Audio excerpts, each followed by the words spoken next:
महाजनपद topic से का one liner question. Magadh की राजधानी थी गिरिब्रज।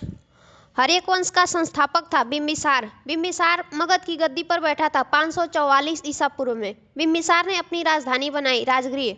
बिम्बिसार ने मगध पर शासन किया लगभग 52 वर्षों तक। भारतीय इतिहास में नियमित एवं अस्थायी सेना रखने वाला पहला ज्ञात शासक कौन था? बिम्बिसार। महाजनपद युग में मगध सबसे आक्रामक महाजनपद के रूप में उभरा। मगध के साम्राज्य विस्तार का पहला शिकार कौन सा महाजनपद हुआ? अंग। बिम्बिसार ने वैवाहिक संबंध स्थापित किए थे।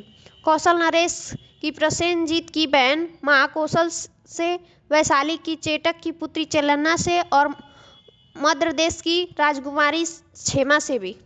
कौन सा वंश भारतीय इतिहास में पितृहंता के रूप में जाना जाता है? हर्यक वंश। मगध पर शासन करने वाला गैर क्षत्रिय वंश कौन सा था? शिशुनाग वंश। महाजनपदों में किस महाजनपद की राजधानी का नाम था? गिरिब्रज था।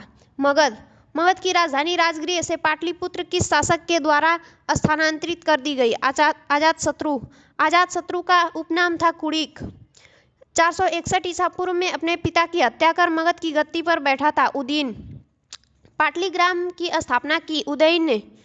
उदयन किस धर्म का अनुयायी था? जैन धर्म का। हर्यक वंश का अंतिम राजा था उदयन का पुत्र नागदशक।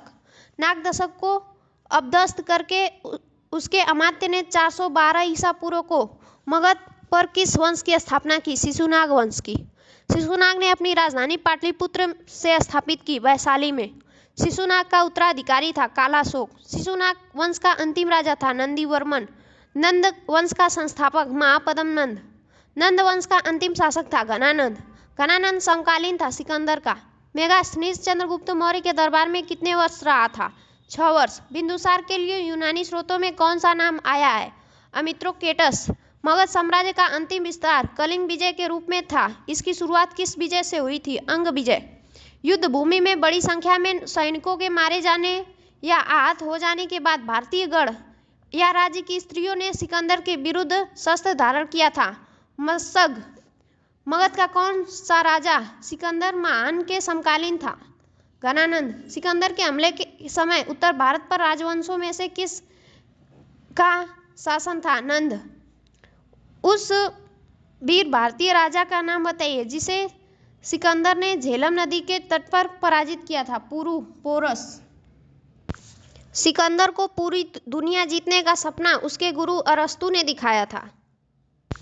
नंद वंश का सर्वाधिक महाशक्तिशाली संस्थापक महापद्म नंद थे, जो जाति के शूद्र थे। इन्होंने राजपूतों का विनाश करके सर्वक्षत्रांतक यानी क्षत्रियों का नाश करने वाला का उपाधि धारण किया था।